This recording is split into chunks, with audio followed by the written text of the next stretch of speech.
స్తోత్రం. ఈ యొక్క ఆదివారం దేవుని సన్నిధిలో చేరి ప్రభువును స్తుతించడానికి ప్రభు మనకు ప్రసాదించిన ఈ గొప్ప సమయాన్ని బట్టి మనంతైనా దేవునికి స్తోత్రములు చెల్లించవలసినటువంటి వారంగా ఉంటున్నాం.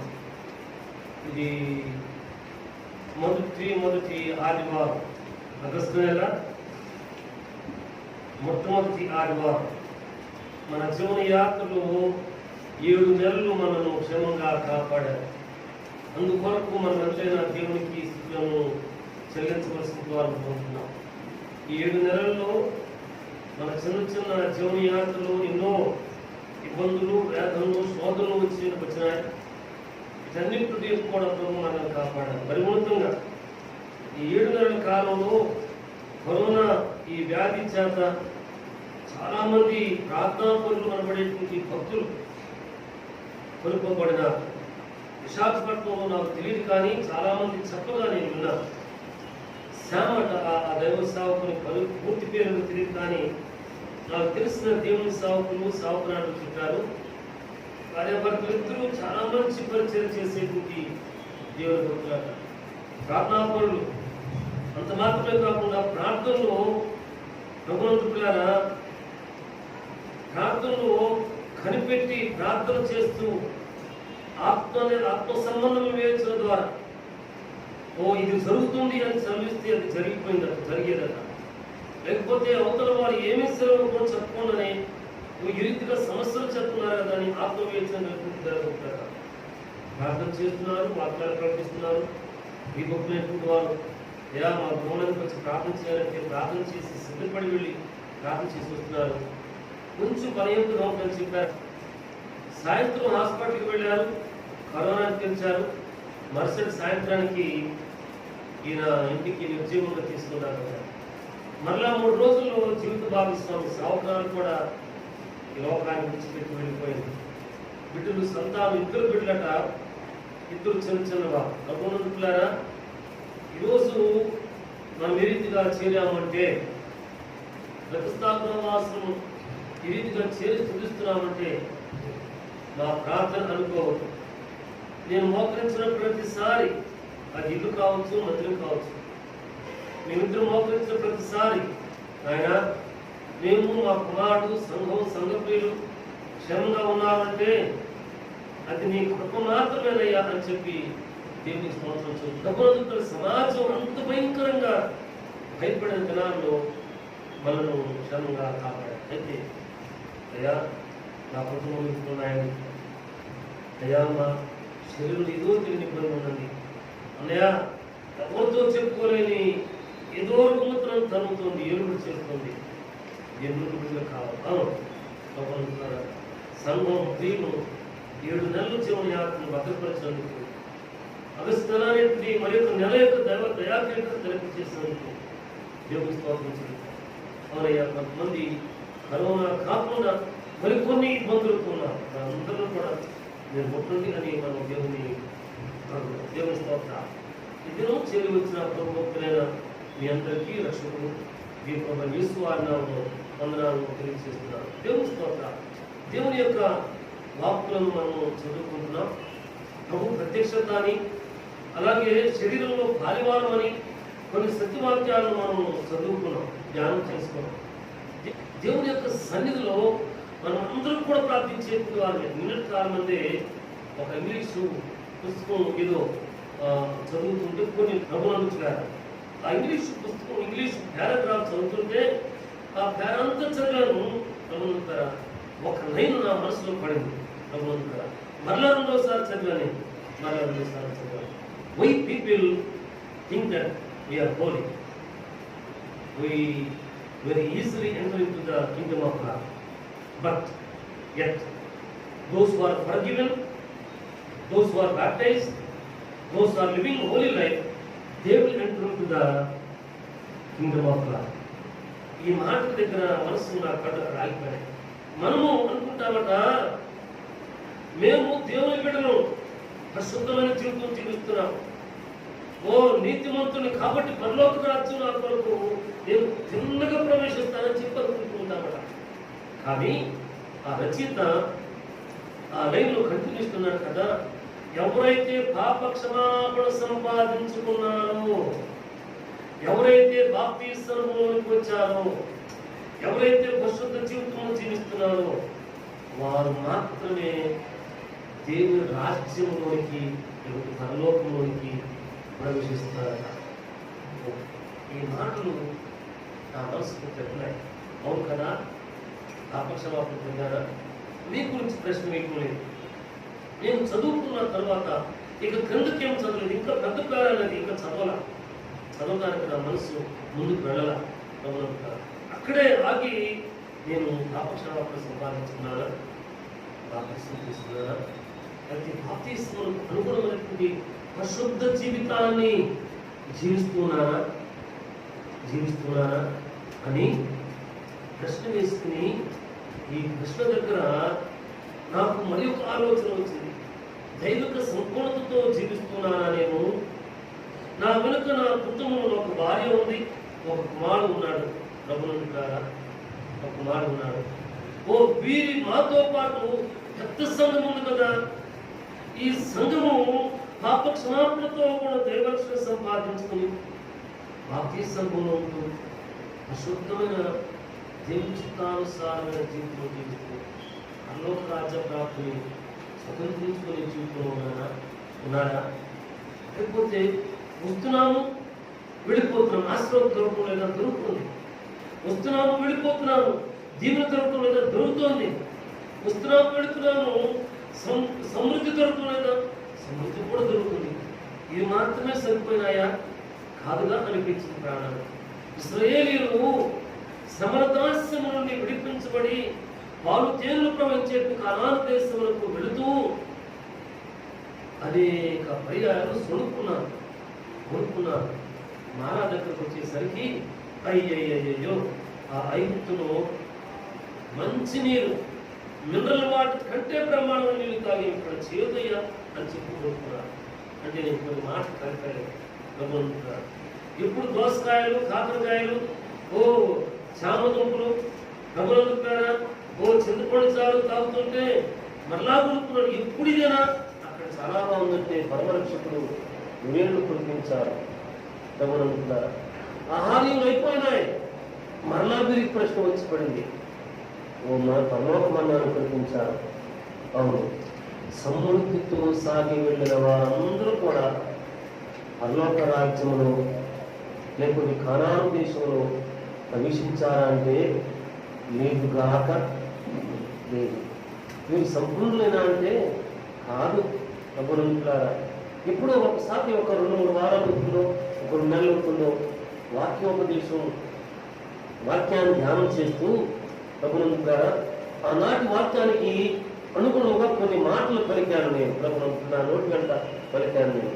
ప్రభునంత అది గుర్తు వచ్చింది. ప్రభునంత చాలా మంది మేము ప్రార్థన చేస్తున్నాం, దేవుడు మా ప్రార్థన అర్పించాడు. మమ్మల్ని ఎవరైనా ఉందంటే ప్రార్థన చేస్తే వాళ్ళంట ఏం పెడతారంట, అప్పా పెట్టేస్తారంట. ఇది చనిపోవటమేనా? అయ్యో ప్రభునంతారా. ఈ రీతిగా నాకు తెలిసిన ఒక కుటుంబంలో ఒక పెద్ద ఒక కుమారుడు అన్నాడు, మా అమ్మనే ఉందంటే వారు తిరిగి వచ్చేసరికి సస్తాడు వాడని చెప్పాను అన్నాడు. ఆ మాట 1-2 సార్లు ఉన్నా నేను. అవునా అనిపించింది ప్రాణానికి. అయితే ప్రభునందుకులారా, చనిపోవాలా?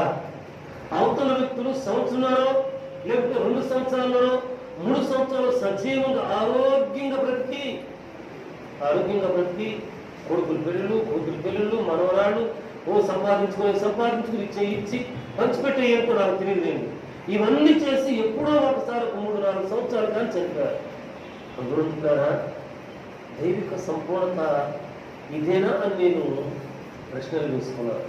ఈరోజు దేవుడికి మనము ప్రభు శరీరంలో ఆలికి భాగస్తున్నటువంటి మనం, ఆయన శరీరముతో అంటుకట్టబడి ఫలించేటువంటి మనము, అభివృద్ధి చెందేటువంటి మనము, మన అభివృద్ధి దైవిక సంపూర్ణతతో ముడివేయబడి ఉందా లేదా? ఆ రీతిగా జీవిస్తూ ఒక ఆత్మను సంపాదించేందుకు మనము ప్రయాసపడే విధానంగా ఉంటున్నామా లేదా అని ఒక ప్రశ్న ఈ దినం ముందు మనము తెలుసుకోవాలని నేను ఆశపడుతున్నాను. దేవుని స్తోత్రం. ఈ రీతిగా దేవుని వాక్కులను ఆలోచన చేసుకుంటూ యోహాను సువార్త మొదటి అధ్యాయాన్ని చదువుకోవడానికి ప్రమోక్షకుల వారు సహాయం చేశారు. ప్రభునందుకులారా మొదటి యోహాను సువార్త మొదటి అధ్యాయం మొదటి 2 వచనాలు కనుక మనం చదువుకుంటే ఇక్కడ చాలా శ్రేష్టమైన వాక్కులను యోహాను భక్తుడు ప్రప్రథముగా మనకు తెలియజేస్తున్నారు. యోహాను సువార్త 1వ అధ్యాయం మొదటి 2 వచనాలు ప్రభునందుకులారా. ఆదియందు వాక్యమును, వాక్యము దేవుని యొద్ద ఉండెను, వాక్యము దేవుడు అయ్యుండెను, దేవుని యొద్ద ఉన్నాడు, సమస్తము ఆయన మూలముగా కలిగినదేది ఆయన లేకుండా కనుగొనేది. దేవుని స్తోత్రం. ప్రభునందు పిల్లారా, ఓ సమస్తము కూడా దేవుని ద్వారానే. ఈ దైవిక పరిపూర్ణత అనేది మన ఒక్కరితో కాదు, రక్షకుడు యేసుక్రీస్తుల వారితో ప్రారంభమైంది. అవునంటారా? అవును కాక అవును. ప్రభునందు దైవిక పరిపూర్ణత అనేది రక్షకుడు యేసుక్రీస్తు వారి ద్వారా ప్రారంభమైంది. ఈ యేసుక్రీస్తు వారు పరమ తండ్రి యొక్క దైవిక పరిపూర్ణతతో జీవించారు. జీవించిన యేసయ్య మనము కూడా దైవిక పరిపూర్ణతలో జీవించాలని, సాగి వెళ్ళాలని ఈ వాక్కుల ద్వారా చేస్తారు. యేసుక్రీస్తు వారు ప్రార్థన చేస్తూ అన్నారు కదా, నాయన నీవు నాకు అనుగ్రహించినటువంటి వారు నీ వారు కావాలని వారి కొరకు నేను ప్రార్థన చేస్తున్నానయ్యా. లోకం కొరకు ప్రార్థన చేయలేదు, నీవు నాకు అనుగ్రహించాలే గొర్రెలను. ఈ గొర్రెలన్నీ కూడా నీ గొర్రెలు కావాలని నేను వారి కొరకు ప్రార్థన చేస్తున్నానయ్యా. దైవిక సంపూర్ణత పరిపూర్ణత అవటానికి, లేకుంటే పరిపూర్ణంగా సంపూర్ణంగా నెరవేరటానికి ఈ రక్షకుడు యేసుక్రీస్తు వారు సిలువను ఎక్కుటకు ముందే, గాయము పొందుటకు ముందే, తండ్రి వీరేమి చేస్తున్నారో వీరెరుగురు కనుక వీరిని క్షమించని సెలవివ్వటానికి ముందే ఈ దైవిక సంపూర్ణత కొరకు, నా కొరకు, నీ కొరకు ఈ మహారక్షకుడు ప్రార్థన చేశాడు. దేవుని స్తోత్రం. ప్రభునంతగా చేతులలో గాయములు పొందాడు. ఈ గాయముల ద్వారా స్వస్థత వచ్చింది. ప్రభునంత స్వస్థత వచ్చింది. ఈ గాయముల నుండి యేసయ్య రక్తము ధారాళంగా కార్చబడింది. మోషే చేతిలో కర్ర ఉంది. నీ చేతిలో నా చేతిలో కర్ర ఉంటే కుక్కను పావును కొడటానికి, లేకుంటే మన కొడుకో కూతురు మాటలు పోతే వారిని దండించడానికి ఉపయోగపడుతుంది. కానీ ఈ కర్ర అద్భుతములు చేసినటువంటి కర్ర. ఈ కర్ర చేయనెత్తి సెలవుగానే సముద్రమును వాయువు చేసినటువంటి కర్ర, దేవుని కర్ర. ప్రభువుని కర్ర, దేవుని కర్ర ఇది. ఇదిగో ఈరోజు నీ చేతిలో ఉన్నది ఏమిటో, మన చేతిలో ఉన్నది ఏమిటో. ఈ చేతుల్లో గాలి పొందితే అవి శరీర సంబంధమైనవి, ఆత్మ సంబంధమైనవి కాదు. మన చేతిలో ఒక కర్ర ఉంటే అది శరీర సంబంధమైనది, ఆత్మ సంబంధమైనది కాదు. అందుకొరకే దేవుని కొరకులో వర్ధిల్లడానికి, దైవ సంబంధమైనటువంటి దైవిక సంపూర్ణతను సంపాదించుకోవడానికి దేవుని వైపు మనం చూడవలసినటువంటి వారంగా ఉంటున్నాం. ఆదియందు వాక్యమును, ఆ వాక్యము దేవుని యొక్క ఉన్నది, వాక్యము దేవుడయ్యుండెను. అది ఆయన ఆదియందు దేవుని యొక్క ఉండెను, సమస్తము ఆయన మూలముగా కలిగినది ఏది ఆయన లేకుండా కలిగింది. తండ్రి లేకోకుండా కుమారుడు లేకపోయాడు, పరిశుద్ధాత్ముడు లేకోకుండా కుమారుడు లేకపోయాడు. దైవిక సంపూర్ణతతో, పరిపూర్ణతతో తండ్రి ద్వారా పంపించబడిన వాడు. కాబట్టి మనమందరం కూడా దైవిక సంపూర్ణతను స్వతంత్రించుకున్నవాడని ఈ రక్షకుడు మన కొరకు విజ్ఞాపనం చేసిన వాడుగా ఉన్నాడు, మొరపెట్టిన వాడుగా ఉన్నాడు. దేవుని స్తోత్ర. ఇదే అధ్యాయంలో 13వ వచనం, 14వ వచనము, 14వ వచనం చదువుకుంటున్నాం. చూడండి 13వ వచనం. వారు దేవుని వలన పుట్టిన వారే గాని రక్తము వలనను, శరీరేచ్ఛల వలనను, మానుషేచ్ఛల వలనను పుట్టినవారు కాదు. ఆ వాక్యము శరీరధారి అయి కృపాసత్య సంపూర్ణుడుగా మన మధ్య నివసించను. తండ్రి వల్ల కలిగిన అద్వితీయ కుమారుని మహిమ వలె మనము కూడా ఆయన మహిమను కనుగొంటుంది. దేవుని స్తోత్రాలు. హల్లెలూయా. ప్రభువునందు దైవిక సంపూర్ణత అనేటువంటిది రక్షకుడైన యేసుక్రీస్తు వారి దగ్గర నుండి ప్రారంభమైందని దేవుని వాక్కులను ధ్యానం చేసుకుంటున్నాం. 13వ వచనంలో దేవుని వాక్కులను చూసారంటే, వారు దేవుని వలన పుట్టినవారే కానీ రక్తము వలనను శరీరేచ్ఛల వలనను మానుషేచ్ఛల వలన పుట్టినవారు కారు. దేవుని స్తోత్ర. ఈ వాక్యాన్ని చదువుకున్నప్పుడు నేను ఈ రీతిగా ఆలోచన చేసుకుంటానికి ప్రభువారు చెప్పారు. అవును, మనం శరీర రీతిగా జన్మించాము మంచి ప్రభువులందుతారా. అయితే జన్మించిన మనము పాపక్షమాపణ సంపాదించుకుంటున్నాం. పాపక్షమాపణతో కూడా దైవ వాగ్దానం సంపాదించుకుంటున్నాం. మనము ప్రభువులందుకు బాప్తిస్మ అనుభవంలోకి వస్తూ ఉన్నాం.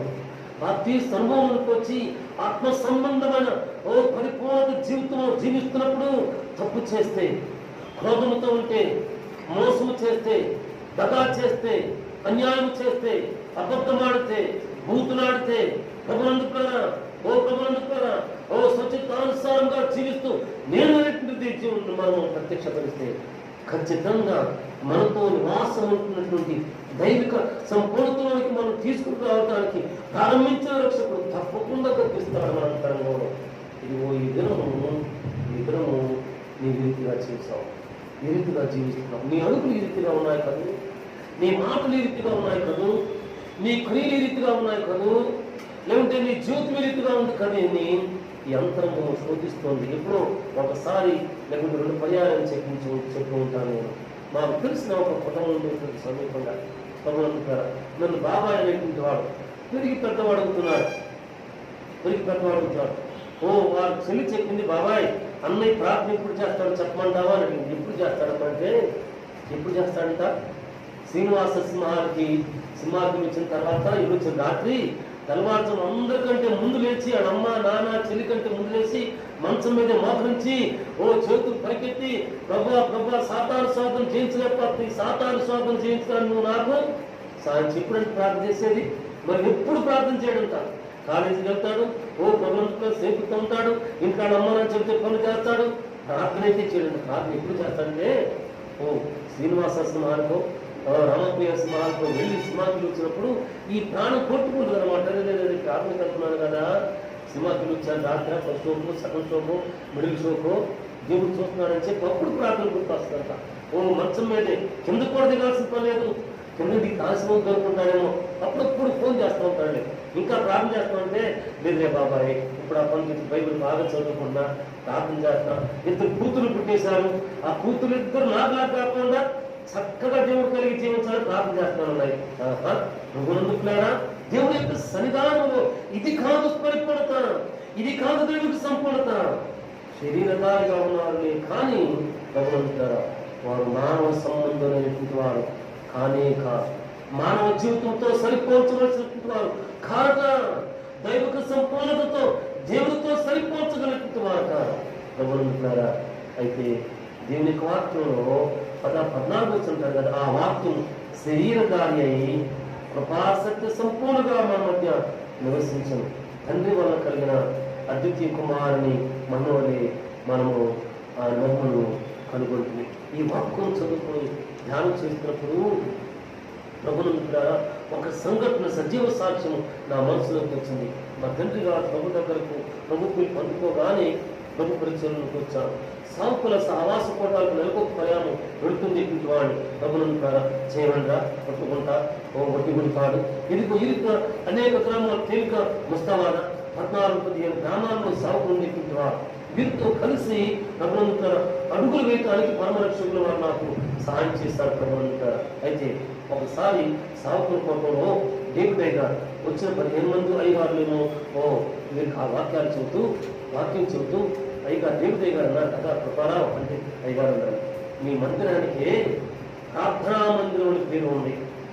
ఆ మందిరంలో నీవు ప్రచారకుడు అయ్యావు, దేవుడు చాలా గొప్ప అధిపతి ఇచ్చాడు కదా అని చెప్పనన్నారు.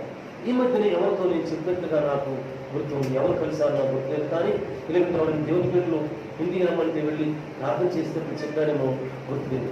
దేవుడి గారు అన్నారు కదా, దేవుడి గారు అన్నారు, కృపారావు ఈ మందిరానికి ప్రార్థనా మందిరం అని పేరు ఉంది, ఆ మందిరాన్ని ఆ సంఘానికి పరిచారకుడు అయ్యాం.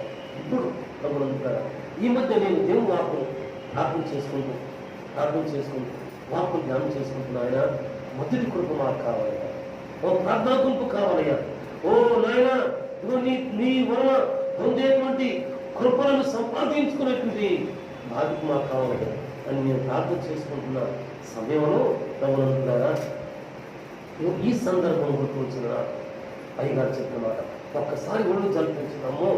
ప్రార్థనా మందిరం అనే పేరుందా, ఈ మందిరానికి నేను పరిచారకునయ్యాను. అది అంతటి ప్రార్థన నాకు ఉందని ఈ మధ్య బహుశా ఈ వారము ఈ గత వారము అంతకుముందు వారము నాకు నేను ప్రశ్న వేస్తున్నాను. దేవుని బిడ్డారా దైవిక సంపూర్ణతలో వర్ధిల్లుతున్నటువంటి మనము ప్రార్థనా మందిరంలో దేవుని కుటుంబమైనటువంటి మనము ప్రభుత్వ ప్రార్థన ఉందా? ఏ ప్రార్థన ఉందో నాయన సాతాను శోధిస్తున్నాడు, ఈ శోధం ఉంది నాకు విడుదల తెచ్చిన ప్రార్థన ఉందా? దేవుడు చేసిన ప్రతి కృపగల కార్యము కొరకు దేవుని సందులో దేవుడు మహిమపరిచే ప్రార్థన ఉందా? ఆది యందు వాక్యం ఉందట, వాక్యము దేవుని యొక్క ఉంది, వాక్యము దేవుడై ఉన్నాడు. ఆది యందు దేవుని యొక్క ఉంది, సమస్తము ఆయన మూలంగా కలిగినది ఏది కూడా అది లేకుండా కలిగిన దైవిక సంపూర్ణత అయ్యా. ఓ ఆత్మలో జన్మించాడు కాబట్టి, పరమ తండ్రి పంపించాడు కాబట్టి రక్షకుడు ఇచ్చాడు. నేను మానమాత్రం కదా అంటే కాదు, నీకు నాకు కూడా ఆయన అనుభవించకు సంసిద్ధుడు, ప్రేమిస్తోట సంసిద్ధుడు. అందుకే దేవుని ఆత్మలో ప్రభునంత తండ్రి వల్ల కలిగిన అద్వితీయ కుమారుని మహిమలే మనము ఆయన మహిమను కనుగొన్నాము అంటే దైవిక సంపూర్ణతలో వర్ధిల్లువారుగా ఉండవలసిన అవసరం. ఈ దైవిక సంపూర్ణతను స్వతంత్రించుకోవడానికి ఆకులాడవలసిన వారుగా అవసరం. తగునంత జీవన యాత్రలోనే తగునందులారా ఈరోజు పని లేకపోతే సాయంత్రానికి ఆహారం లేదేమో, బియ్యం చాలవేమో, ఓ నూనె చాలదేమో, ఒక ఆతృత ఉంటుంది మానవాడికి. ఓ అదే రీతిగా మన ఆతృత దేవుని కలుసుకోవాలా, దేవునితో సాధ్యం చేయాలా, సంఘంలో కలవాలా, సంఘంతో కలిసి ప్రభువు మహిమపరిచే వారుగా ఉండాలా. నా ప్రియుడు నాకంటే గొప్పవాడు, నా తోటి సోదరుడు నాకంటే ప్రార్థనాపరుడు, నా తోటి తల్లి నాకంటే ప్రార్థనాపరురాలు, నా చెల్లెమ్మ లేదా నా అక్క నాకంటే ప్రార్థనాపరులుగా ఉన్నారయ్యా. నేను ఆ ప్రభువుని కావాలయ్యని ప్రార్థనప్పుడు దేవుడు మన ప్రార్థన, మన ఆశకు, ఆకృతను, ఆకలిని గుర్తించి మన దైవిక సంపూర్ణతలోకి విశ్వాసన ప్రసాదిస్తాడు, రక్షణ ప్రసాదిస్తాడు, నిరీక్షణ ప్రసాదిస్తాడు, దేవుడు ప్రత్యక్షత ప్రసాదిస్తాడు, దేవుడితో మాట్లాడే ముఖాముఖి అనుభవం ప్రసాదిస్తాడు. అది చెప్పిన వాడు కాదు. అయితే దేవుడి పిల్ల మనమే ఈ దైవిక సంపూర్ణతను స్వతంత్రం సంపాదించుకునేటువంటి ఈ ప్రయాణంలో మనకంటే మన ప్రియుడు గౌరవించే మనం ఉన్నాం. నాకంటే నా ప్రియుడు, నా తోటి సోదరుడు, తండ్రి, నా చెల్లెమ్మ, నా అక్క, నా తోటి తల్లి అనులు వారు ప్రార్థనా కృపలో వదులుతున్నారయ్యా, విశ్వాస కృపలో వదులుతున్నారయ్యా, సాక్ష్య కృపలో వదులుతున్నారయ్యా, నీ రక్షణ బాధ్యతలు పొందుకుని బాప్తిస్మ స్థలంలో పరిశుద్ధతలో వదులుతున్నారయ్యా. నీ ధర్మగాయించు. దేవుడిని తగ్గింపు జీవితాన్ని దేవుడు గుర్తించి నిన్ను కూడా గొడవగా చేసేవాడు, తాను తగ్గించుకునేవాడు హెచ్చింపబడతాడు, హెచ్చించుకునేటువంటి వాడు తగ్గించబడతాడు. నువ్వు తగ్గించబడాలని కోరుకుంటే నువ్వు హెచ్చించుకొని నీవు కనపరచబడాలి అంటే నీకు నీవుగా పాదముల దగ్గర తగ్గించుకుని దేవుని మహిమపరచు, నీ ప్రియుని మహిమపరచు, నీ సంఘమును మహిమపరచు. దేవుడు నేను లేవనికి దీపస్తంభం మీద ఉంచేటి వాడుగా ఉంటున్నాడు. తర్వాత వచ్చినాన్ని మనం చదువుకుంటాం. చదువుకుంటాం 15వ వచనం మనం చదువుకున్నట్లయితే 15వ వచనం మనం చదువుకున్నట్లయితే యోహాను సువార్త 1వ అధ్యాయము 15వ వచనం మనం చదివినట్లయితే యోహాను ఆయన గురించి సాక్ష్యం ఇచ్చుతూ నా వెనుక వచ్చేవాడు నాకంటే ఎవరంట ప్రముఖుడంట కనుక ఆయన నాకంటే ముందుకి వాడు ఆయన నేను చెప్పిన వాడు ఈయన నీవు ఎలుగెత్తి చెప్పాను ప్రభునందుకురా. దేవుని స్తోత్రాలు. యోహాను భక్తుడు బాప్తిస్మం ఇచ్చి యోహాను ఓ తండ్రి పరీక్షకుల గురించి సెలవిస్తున్నటువంటి ఘనవాక్యాలు, ఓ ప్రభునందు రక్షకుని యేసుని గురించి ఘనపరుస్తున్నటువంటి వాక్యాలు అవును కదా అంటున్నాడు కదా యోహాను. ఆయన గురించి సాక్ష్యం ఇచ్చి నా వెనుక వచ్చేవాడు నాకంటే కనుక ఆయన నాకంటే ముందుకు వాడు. దేవుని వాక్యం చేస్తాం. ముందుకు వారేమో వెనుక వారయ్యాక, వెనుక వారేమో ముందు వారయ్యాక ప్రభుత్వ అయితే మనం కనపరుచుకోవాలి. దేవుని కృపలో ఓ ఆయన భాగముల దగ్గర ఎత్తి పట్టుకుని జీవించేటువంటి వారంగా ఉన్నాం. వారం ఉంటాం. జీవిస్తాం దైవిక సంపూర్ణతలో ప్రభుత్వ దేవుని వాక్యం ఈ కృప సత్య సంపూర్ణత ఈ రక్షకుడు, ఈ సురక్షకుడు కృప కలిగినవాడు, కృపలో సంపూర్ణత కలిగిన వాడుగా ఉంటున్నాడు. ఈ సంపూర్ణతను సంపాదించుకోవడానికి దేవుడు నమ్మకంగా సాగుని వారిని మరిక వాక్యంలోకి ఇప్పుడు వస్తున్నాం. ప్రభుత్వం రోమిలకు రాసిన రోమా పత్రిక 12వ అధ్యాయము 22వ వచనం చదువుకుంటున్నామండి. ఈ హేతువు చేతను మీ ఎదుకు రాకుండా నాకు అనేక పర్యాయాలు ఆటంకములు కలిగినాయి. ఇప్పుడైతే ఈ ప్రదేశంలో సంచరింపవలసిన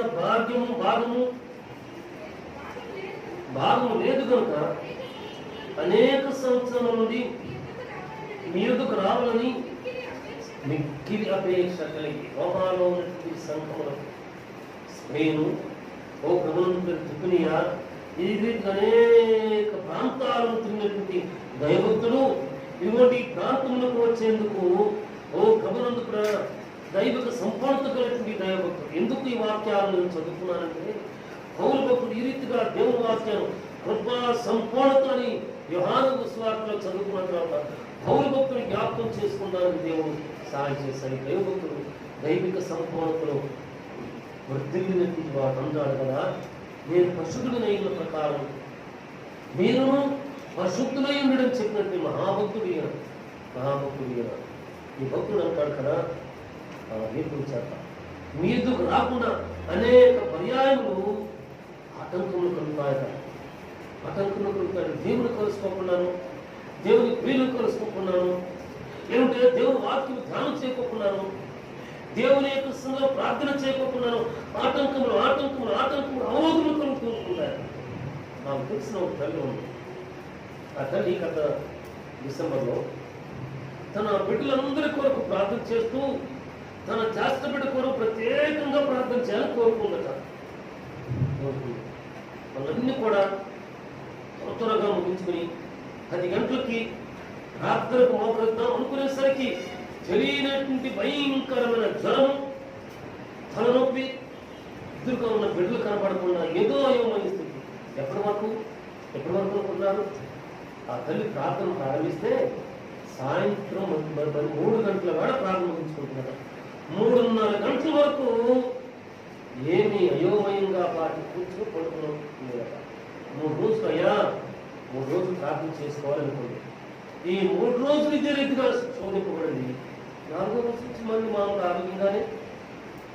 దేవుడారా, సాతానుడు లోకాధిపతి మన ఇంటిని ఏర్పాటు చేసేవాడు, మన జీవితంలో మనకు ఆటంకం కలిగించేవాడు, దైవిక సంపూర్ణతలో మనం వర్తిల్లకుండా మనం ఎవరి కొరకైతే కనీరు కార్చాలనుకుంటున్నామో వారు వర్తిల్లకుండా వాడు తెలివిగా ప్రవేశిస్తాడు, తెలివిగా ఆటంకపరుస్తాడు, తెలివిగా అడ్డుబండగా నిలబడతాడు, పట్టుబండగా నిలబడతాడు.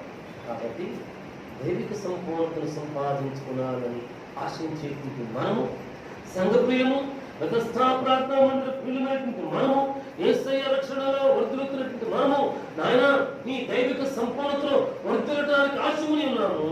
అయితే ఆటంకవాది మమ్మల్ని అతిక్రమించకుండా నువ్వు మాకు సహాయం చేయవు, మమ్మల్ని అడ్డుబండగా నిలవకుండా మాకు సహాయం చేయవు. ఓ వాడు మా జీవితంలో ప్రవేశించకుండా, మా గృహంలో ప్రవేశించకుండా మాకు సహాయం చేయవు. దోషములు ఉంటాయి అనుకుంటారు లోకంలో, స్థల దోషమని, వాస్తు దోషమని, గృహ దోషమని, ఇంకేదో దోషమని, బిడ్డ దృష్టి దోషమని, నలుపుకి దృష్టి దోషమని, ఏవో చెబుతుంటారు. నాయన ఈ దోషములు ఏవి, ఆటంకులు ఏవి లేకోకుండా మాకు మమ్మల్ని ముందు నడిపించా అని మనం అడిగితే ప్రార్థనార్పించేవాడు తప్పక సహాయము దయచేసేటువంటి వాడుగా ఉంటున్నాడు. దేవుని స్తోత్రాలు. నువ్వు ఈ ప్రియుల యొక్కకు ఏ రీతిగా సరే వచ్చి నువ్వు వారితో కలిపి ప్రభుత్వంలో వారు బలపరచాలి. పౌరు భక్తులు కోరుకున్నాడట, ఆశపడి ఉన్నాడట. అయితే ప్రభు అంటారట, నాకు అనేక పర్యాయములు ఆటంకములు కలిగిను. అయితే ఆటంకము కలిగినందున నువ్వు ఈ ప్రాంతంతో కూడా తిరిగి దేవుని స్వార్థను కట్టించాడట. ఇక ఎందుకు రావడమే కలుగు అని వారికి ఈ ఉత్తరాన్ని రాస్తున్నారు. దేవుని స్తోత్రాలు. ప్రభు అంటున్నారా, నువ్వు ఈ ఉత్సాహం చదువుకున్న తర్వాత ఓ ప్రభు కిందకు చాలా సత్యాలు ఉన్నాయి. కానీ ప్రభు అంటున్నారా 28వ వచనము 29వ వచనం మనం చదువుకుంటాం. చూడండి ప్రభు అంటున్నారా, పత్రిక 15వ అధ్యాయము 28, 29 వచనాలు చదువుతారండి. ఈ పనిని ముగించి ఈ ఫలము వారికి అప్పగించి నేను మీ పట్టణం మీదుగా ప్రయాణం చేస్తాను. నేను మీ ఎద్దుకు వచ్చినప్పుడు క్రీస్తు యొక్క ఆశీర్వాద సంపూర్ణంతో వస్తుందని ఎరుగుతున్నాను. హల్లెలూయా, హల్లెలూయా. ఈ వాక్యం చదువుకున్నప్పుడండి చాలా సంతోషం వేసింది నాకు. ఈ బాధ్యత ఇప్పుడు పోగొట్టుకున్నామయ్యా అని నేను దేవుని దగ్గర మనం చేశాను. ఏమో చెప్పమంటారా, ప్రభువు అంటారా, నేను కడుతున్న దినాలు చెప్పాను. శాంతమ్మ గారు కూతురు శివాలి రక్షణ పొందుకుని బాప్తిస్వం తీసుకుని ప్రీతి మార్పు నాగులో అనేటువంటి ఒక హైందవునికి ఎన్నో కూతురు ఇచ్చి వివాహం చేశారు. ఆ అమ్మ వెళ్ళి మౌనంగా లేదు, ప్రార్థన చేసుకుంటూ తన యజమాను దేవుని నడిపించింది.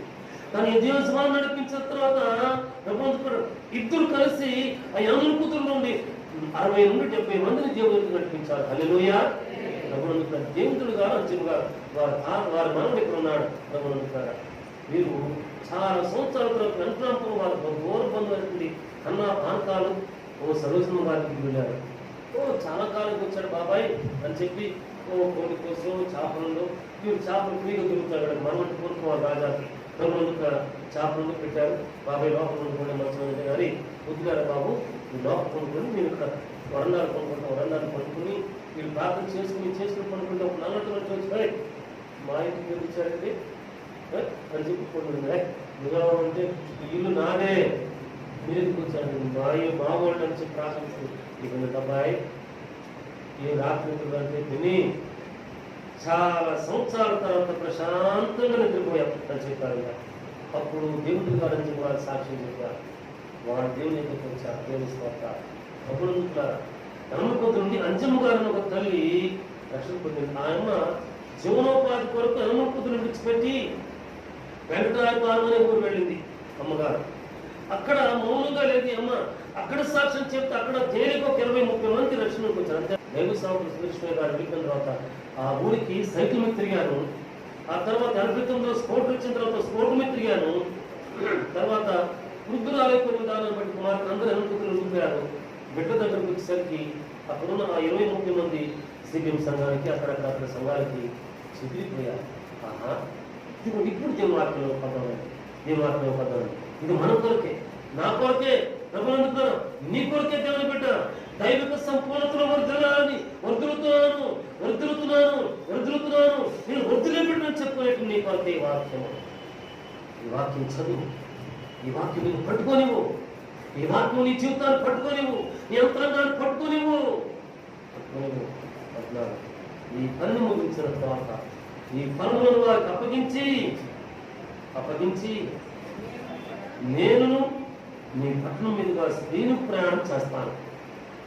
చాలా ముఖ్యమైన వాక్యం కలిగి చూడండి. నీ మీదకు వచ్చినప్పుడు క్రీస్తు యొక్క ఆశీర్వాద సంపూర్ణతో వస్తున్నది ఎదుగుతున్నాం. హల్లెలూయా. భూమిభక్తుడు ఈ ప్రియుల దగ్గరకు వచ్చినప్పుడు ఎందుకు వస్తాడట? క్రీస్తు యొక్క ఆశీర్వాద సంపూర్ణత కలిగి వస్తాడు. ఊరికి రాడట, ఆషామాషిగాడట. ప్రార్థన చేసుకున్నానండి, వాక్యం చదువుకున్నారా, రోజుకు 2 వచ్చాము చదువుకున్నానండి. ప్రభుత్వ దేవుడు మాట్లాడతాడు, అప్పుడప్పుడు మాట్లాడతాడండి.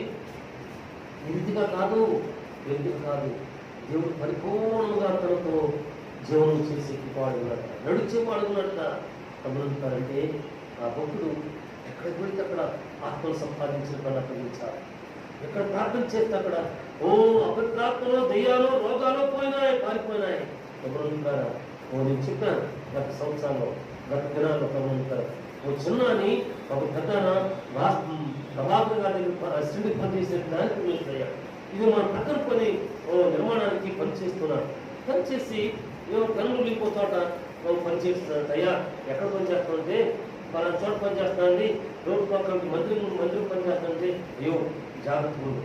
సుదర్శనయ్య గారితోనే దేవుడు ఆయన నడుస్తుంటే ఆయన పక్కన నడుస్తున్నాడు. ఆయన ఏం చెప్తుంది జరిగేదని చెప్పి ఒకసారి గురించి అనిపించినాము. అయితే అయినప్పుడు చాలా జాగ్రత్తగా ఉండాలి. దేవుని బిడ్డ, ఈ సంఘములో ప్రార్థనాత్మ దైవిక సంపూర్ణత ఉంది అంటే, నువ్వు సంపాదించుకుంటున్నావంటే నిన్ను చూచిన వారు నోటికి కాదు, కంటికి కాదు, మాటకి కాదు, అడుగులు కాదు భయపడేది, నీలో ఉన్నవాడి వాని గురించి భయపడతారు. మనలో ఉన్నవాడు మనకంటే గొప్పవాడు, మనలో ఉన్నవాడు మనకంటే గొప్ప యుద్ధ శూరుడు, మనలో ఉన్నవాడు మనకంటే ఘనుడు. ఈ ఘనుడు ఇతరులు దేవునికి భయపడటానికి, నీకు భయపడటానికి, అంటే దీని నామానికి భయపడటానికి వాడుకోబోతున్నారు. అటువంటి కృపను, అటువంటి దైవిక సంపూర్ణతను మన సంఘానికి, మన కుటుంబానికి మిమ్మల్ని అడుగుతామంటారా? అవును, నేను అడుగుతున్నాను. మీరు కలిసినప్పుడు అడుగుతున్నాను. ఆయన మొదటి కృపాదినాలు మాకు తెలుసా, మొదటి ప్రార్థనా బుక్కులు మాకు తెలుసా? కాంతమామ గారయ్యా, శాంతమామ గారయ్యా, రుతుము గారయ్యా, పాద్యము గారయ్యా, అంజము గారు, ఆయన ఖండితులు, రాజరత్నం అనేటువంటి శ్రీహరి అనేటువంటి పీపుడయ్యా, మొదటిపాడులో మాణిక్యాలు అనేటువంటి పీపుడయ్యా, నేను కలిగి జీవించాలి. వారిని బట్టి అనేక వచ్చారయ్యా. ఆ బాధ్యత మాకు ఇప్పించు, మొదటి బాధ్యత మాకు ఇప్పించు, ఒక ప్రార్థనా గుంపులు ఇప్పించు, పరిశుద్ధమైన గుంపులు ఇప్పించు. నీ దైవిక సంపూర్ణత ఈ వాకు నేను చదువుకున్న తర్వాత పెడిచింది. ఈ దైవిక సంపూర్ణతలో ఉంటుంది ఒక పరిశుద్ధులకు మాకు కావాలయ్యా. మరియు అడుగుతావా? వచ్చావు, మాట్లాడున్నావు. ఈ వాక్యంలో సారాంశాన్ని నేను తీసుకుంటే ఈ వారమంతా కూడా ఈ మాట్లాడిన ఈ దైవిక సంపూర్ణతలో ఒక ఆత్మను సంపాదించే బాధ్యత, నేను చూపించే బాధ్యత నాకు ఇప్పించండి. పౌరు భక్తులు ఉనికే రావలేదంట,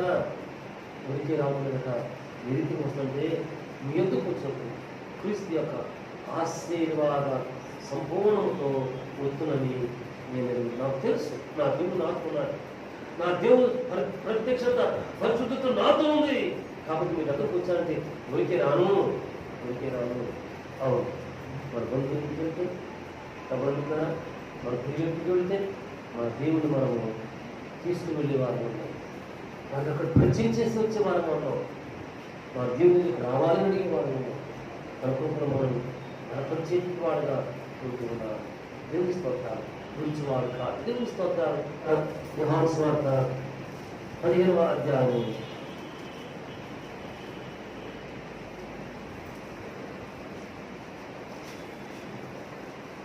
9వ వచనాన్ని ఒక చదువుతున్నారు చూడండి. తండ్రి నన్ను ఎలా ప్రేమించునో నేను మిమ్మల్ని అలాగూ ప్రేమించితిని, నా ప్రేమయందు నిలిచియుండుడి, నా ప్రేమయందు నిలిచియుండుడి. ఈ దైవిక సంపూర్ణత ప్రారంభించిన ఈ రక్షకుడు, మనకి ఇచ్చినటువంటి రక్షకుడు ఏం చేస్తున్నాడట? దైవిక సంపూర్ణతకు మూలాధారంటే పరమతండి పరిశుద్ధాత్మ దేవుడు ఏ రీతిగా కుమారుడు చేసి వారిని ప్రేమించాలో. మీరా ఆ రీతిగా ఓ మనం ప్రేమిస్తున్నారట. నా ప్రేమ యందు నిలిచి ఉంది. దేవుని ప్రేమలో నిలిచి ఉన్నాం. దేవుని ప్రేమలో నిలిచి ఉందాం. దేవుని కృపలో నిలిచి ఉందాం. దేవుని యొక్క ఆశీర్వాదంలో నిలిచి ఉందాం. నిలిచి ఉందాం. భగవంతుడా, ఒక ఆయన నవ్వుతూ ఒక మాట చెప్పాడు. సందర్భం కాదేమో, బైబిల్ ప్రసంగి గ్రంథంలో నీ తలకు నూనెను తక్కువ చేయబోకు అని చెప్పి ఆకుంది. దైవ సేవకుడట నూనె అభిషేకమును గుర్తుగా ఉంది అని వాక్యాన్ని అందిస్తూ నీ తలకు నూనె తక్కువ చేయబోకు అని సెలవిచ్చాడట. సెలవిస్తే ఎవరో చిన్నవాడు పెద్దవాడు వెళ్ళి, అయ్యగారు నూనె తలకు నూనె తక్కువ చేయబడుతున్నాడు, ఫుల్లుగా ఉంచుకోమన్నాడు అని వాళ్ళమ్మ పావు సేరు లేకపోతే 100 గ్రాములు 200 గ్రాములు నూనె చేసాను పట్టుకొస్తే ఈ నూనె అంతా తీసుకుని తలకు రాసుకుని ఏ సత్యమే టైం అన్నాడంట. అంటే దేవుడు అర్థం ఉందనా? అభిషేకం వచ్చేస్తానా? కాదు. ఎందుకు గుర్తు వచ్చిందంటే ఇదిగో ఈ 9వ వచనంలో ప్రభువు అంటున్నారా, 9వ వచనంలో ఏమన్నాడు? తండ్రి నన్ను ఎలాగ ప్రేమించినా నేను మిమ్మల్ని అలాగ ప్రేమించుతున్నాను. నా ప్రేమ యందు నిలిచి అంటే అంటే ఏదో కానిది చేయమనా, అది చేయమనా, ఇది చేయమనా కాదు కాక సత్య ప్రేమలో, ఓ సత్య దైవిక సంపూర్ణతలో మనం నిలిచి ఉండమని, ఆ వాక్కులకు అనుగుణంగా సాగిపోమని అర్థం అక్కడ. అవును కనుక 100 గ్రాములు 200 గ్రాములు నూనె కుర్రోడు రాసుకుంటే ఏమవుతుందండి? ఈ నూనె ఒక నిండా కారిపోతా ఉంటుంది. మేము హాస్పిటల్లో చదువుకున్నాం. అప్పట్లో ఆనందం లేదు, ఇప్పుడు ఆనందం లేదు. లేని అరే మొక్కలు ఇంట్లో జిడ్డు కాదంటే ఏం లేదురా, మా అమ్మ ఆనందం చూసేసి పంపించిందిరా, ఇవాళ ఆనందం రాస్తుంది అందుకు అని చెప్తున్నాడు హాస్పిటల్లో. ఇంకొకటి కూడా అరే నా దగ్గర కొబ్బరి నూనె ఉందిరా రాసుకోమని చెప్పేవాడు. ఈ తలస్నానం చేసి పని పెట్టుకుని కొబ్బరి నూనె ఇల్లు రాసుకున్నాడు అడిగి. అని కొబ్బరి నూనె రాసినంత మాత్రం ఈ నూనె ఈ దాని రియాక్షన్ అంటారు ఇంగ్లీష్లో, తెలుగులో ఏమంటామండి, ఆ జిడ్డు లేకపోతే ఇది మొక్క మీద పడదా? నల్లగున్నవాడికి తెల్లకున్నవాడికి ఎప్పుడు తెల్లగా ఉంటారండి. భగవంతులారా, పరిశుద్ధతలో ఉన్నవాడు ఎప్పుడు పరిశుద్ధతలో ఉంటాడు. ప్రేమించేవాడు ఎప్పుడు ప్రేమించేవాడు ఉంటాడు. తనలో తారతమ్యం ఉంది. ఎందుకంటే దేవునితో ఉన్నవాడు కాబట్టి, ఉన్న దేవుని కుమార్తె కాబట్టి. నేను నా తండ్రి నన్ను ఎలాగ ప్రేమించాడో అలాగే ఈ ప్రేమలో మీరు నిలిచి ఉండండి అని చెప్పి దేవుడు. ఇప్పుడు ఇదే అధ్యాయంలో యోహాను సువార్త 15వ అధ్యాయంలో 11వ వచనం చదువుకున్నాం. చూడండి ప్రభువు, మీ యందు నా సంతోషము ఉండవలనియు మీ సంతోషము పరిపూర్ణము కావాలనియు ఈ సంగతులు మీతో చెప్తున్నాను. దేవుని సంతోషం, దేవుని ఆనందము, దైవిక సంపూర్ణత మనలో పరిపూర్ణమవటానికి నీ సంతోషము పరిపూర్ణం కావాలని ఈ సంగతులన్నీ కూడా మీతో చెబుతున్నాను. దేవుని ప్రియులారా, దేవుని యొక్క సంపూర్ణత మనలో పరిపూర్ణమవడానికి దేవుని ప్రేమలో నిలిచి ఉండేవారంగా ఉన్నాం. దేవుని కొరకులో వృద్ధిల్లే వారంగా ఉన్నాం. ఈ దైవిక సంపూర్ణత మనం చూచిన వారు కనుగొనే రీతిలో నమ్మకమైన జీవితమును జీవించువారుగా జీవిస్తారు. జీవించువారమవుతామా? కనుగొనేటువంటి వారు మనం చూపించే దైవిక భక్తికి, దైవిక శక్తికి భగవంతుల మనల్ని బట్టి మన దేవునికి ఎప్పుడు వారుగా ఉంటారు. దేవుని స్తోత్రాలు. చూద్దాం ఆ దేవుని వాక్యాలు. అపోస్తుల కార్యములకు మనం చూస్తున్నామని. అపోస్తుల కార్యములకి ఇప్పుడు వస్తున్నాం. 6వ అధ్యాయం ప్రక్కన యోహాను సువార్త ప్రక్కనే ఉంది. అపోస్తుల కార్యములు 6వ అధ్యాయం 8వ వచనం మనం చదువుకున్నట్లయితే, స్తెఫను కృపతోను బలముతోను నిండిన వాడై ప్రజల మధ్య మహత్కార్యమును గొప్ప సూచక క్రియలను చేయుచుండెను. దేవుని స్తోత్రాలు. ఓ దేవుని బలము కలిగినవాడు దేవుని యొక్క సఫలమైనటువంటి భక్తుడు, దేవుని శక్తి కలిగినవాడు సఫలమైనటువంటి భక్తుడు. ఓ ఈయన పరిచారకుడు సుమా, ఈ పరిచారకుడు దేవుని సందులో నమ్మకంగా ఉంటుంది బట్టి దేవుని యొక్క సంపూర్ణతను, దైవిక సంపూర్ణతను సంపాదించుకున్నటువంటి వాడు. దైవిక సంపూర్ణతను సంపాదించుకున్నాడు కాబట్టి దేవుని కృపనిచ్చినాడు. దేవుని కృపను సంపాదించుకున్నాడు కాబట్టి తన పరిచయంలో దేవుని కృపతో బలంతో నిండిన వాడున్నాడు కాబట్టి, వాక్శుద్ధి కలిగిన వాడు కాబట్టి అనేక అద్భుతాలు, అనేక ఆశ్చర్య కార్యాలు ఈ ప్రియకుమారుని ద్వారా దేవుడు జరుగుతున్నారు. 9, 10 మనం చదివినట్లయితే వచ్చినట్టు అనేకులు ప్రభు శ్రమలతో తర్కించారట, వాదించారట. అయితే దైవిక శక్తి చేత, దైవిక సంపూర్ణమైనటువంటి శక్తి చేత ఈ స్థపను దైవభక్తులు చూపించినటువంటి జ్ఞానమును, అతను ప్రేరేపించినటువంటి ఆత్మను చూసి వారు ఎదిరించలేకపోయారట, తమను తాము తగ్గించుకున్నారట. అవును ప్రభునంతా వారు తమ వాదములైంది వ్యర్థులయ్యారని వాక్యం ఉన్నది. ప్రభునంతా లోకాధిపతి మనం తగ్గించి ఎదిరించి ఓడించాలని చూస్తున్నాడా? దైవిక సంపూర్ణతలో మనం నమ్మకంగా ఉన్నామా? ప్రభునంతారా ఆశీర్వాదంతో కూడా ఒకటిలో సంపూర్ణతను ఎదుర్కొన్నామా? సాతాను మన మీద జీవిస్తున్నాం. అవును, వారి మీద జీవి కొరకు, వారి మీద విడుదల కొరకు దేవుని కృపలో మొరపెట్టవలసినట్టు వారుగా ఉంటున్నాం. నీరు కాల్చవలసిన వారుగా ఉంటున్నాం. ఆ కృపలో సాగి వెళ్ళవలసిన వారు ఉంటున్నాం. వెలిగించబడినటువంటి మనం ఆరిపోకూడదు సుమా, ఈ దీపము కొండెక్కకూడదు సుమా, ఈ ఆత్మ చల్లారకూడదు సుమా, నులివెచ్చగా ఉండొద్దు, అటు ఇటుగా ఉండొద్దు. కట్నగన్ను సంఘములకు రాస్తూ పరమర్శ అంటాడు, నువ్వు వెచ్చగానే ఉండు, చల్లగానే ఉండు, కానీ నువ్వు నిలువెచ్చని స్థితిలో ఉన్నావు కాబట్టి నా నోటి నుండి ఉమ్మివేయ నిర్దోషిస్తున్నానని పరమ తండ్రి శ్రమిస్తాడు.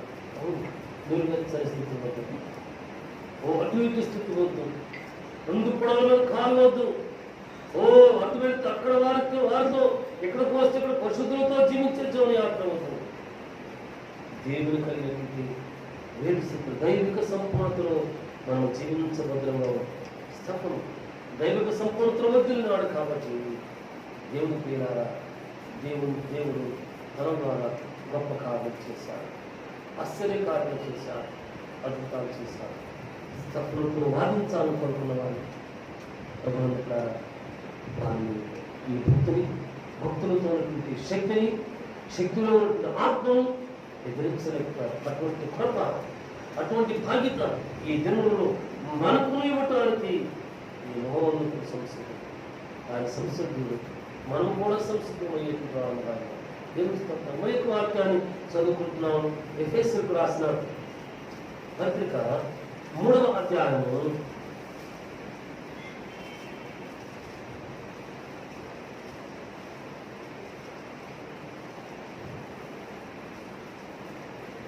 3వ అధ్యాయము 19, 21 వచ్చారు మనం చదువుకున్నట్లయితే, కొంచెం గట్టిగా చదువుతారు. జ్ఞానమునకు మించిన క్రీస్తు ప్రేమను తెలుసుకొనుటకును తగిన శక్తి గల వారు కావాలని ప్రార్థించుతున్నాను. మనలో కార్యసాధకమైన తన శక్తి చొప్పున మనము అడుగు వాటన్నిటికంటేను ఊహించు వాటన్నిటికంటేను అత్యధికముగా దేవునికి క్రీస్తు యేసు మూలముగా సంఘములో తరతరములు సదాకాలము మహిమ కలుగునుగాక. దేవుని స్తోత్రం. హల్లెలూయా. ప్రభువునందున దైవిక సంపూర్ణత మనము సంపాదించుకొని, మన సంఘము సంపాదించుకొని దైవిక సంపూర్ణతలో వర్ధిల్లువారుగా ఉంటున్నామా? దేవుని ముగింపు వాక్యం అంటున్నాడు కదా, క్రీస్తు ప్రేమను తెలుసుకుంటూ తగిన శక్తి గల వారు కావాలి అని పౌలు భక్తుడు ఈ సంఘము కొరకు ప్రార్థన చేస్తున్నాడు. ఈ పెళ్లి కొరకు ప్రార్థన చేస్తున్నాడు. ఈ పరిచారకుడు కూడా సమీపించినప్పుడు ఆయన మా కుటుంబంలో వస్తున్న ప్రతి కుటుంబాన్ని రక్షించాక పరాను ప్రియ బిడ్డ ప్రార్థన చేయబోయారయ్యా. గడిచిన ఆదివారం ఎంతమంది తల్లులు లేకుండా ఎంతమంది పిల్లలు వారి సమస్యలు చెప్పి ప్రార్థన చేయించుకున్నారయ్యా.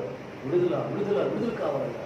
లేకపోతే స్వస్థత కావాలయ్యా, లేకపోతే జయము కావాలయ్యా. చదువుకునే పిల్లలకి తండ్రి నీ దైవ జ్ఞానం ప్రసాదించాలని ప్రచారకు అతించువాడు మాట.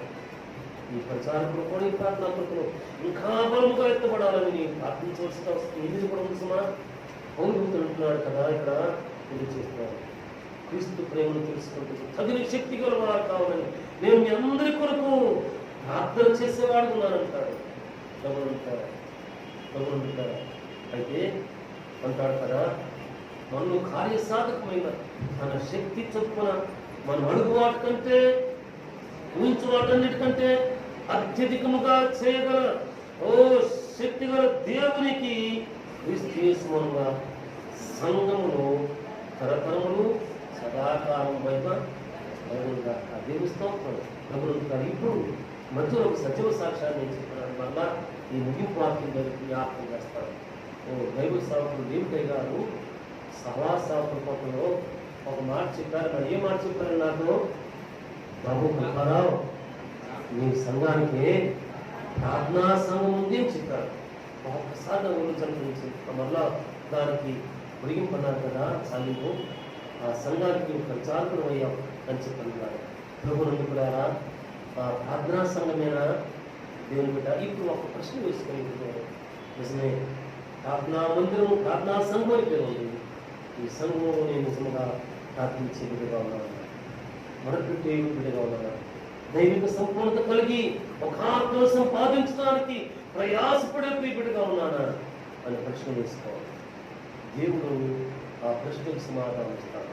ముగింపుంటాడు కదా, మనలో కార్యసాధకమైన తన శక్తి చొప్పున అడుగు వాటన్నిటికంటే ఊహించు వాటన్నిటికంటే అత్యధికముగా చేయగల శక్తి గల దేవునికి క్రీస్తు మూలంగా సంఘములు తరతరములు సదాకాలము ఎవరు అంటే దైవిక సంపూర్ణతను ప్రసాదించే పరమ తండ్రి మహిమ, పరిశుద్ధాత్మ దేవుని మహిమ మనకు కలువరి కొండ మీద విశ్రమంలో వేలాడుతూ తండ్రి ఏం చేస్తున్నారో తెలియదు కనుక వీరికి క్షమాపణ ఇచ్చేటని చెప్పిన వారికి వారి మహిమ మనకు దొరుకుతుంది.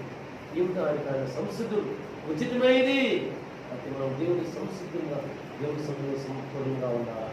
బాప్తిసం తీసుకున్న వారమే, ప్రార్థిస్తున్న వారమే, పరిశుద్ధ జీవితం జీవిస్తున్న వారమే, దేవుని కృపలో వృద్ధిలేని వారు ఉంటాయి. పరలోక రాజ్య వారసత్వాన్ని ఇచ్చేవారు. ఆ వారసత్వం కొరకు దైవిక సంపూర్ణతను సంపాదించుకున్నాం. దేవుని కృపలో వృద్ధిగా సాక్షిగా ఉందాం. మన కుటుంబం కొరకు మన వ్యక్తిగత జీవితం కొరకు మన సంఘం కొరకు మనం ప్రార్థించేవారు ఉన్నాం.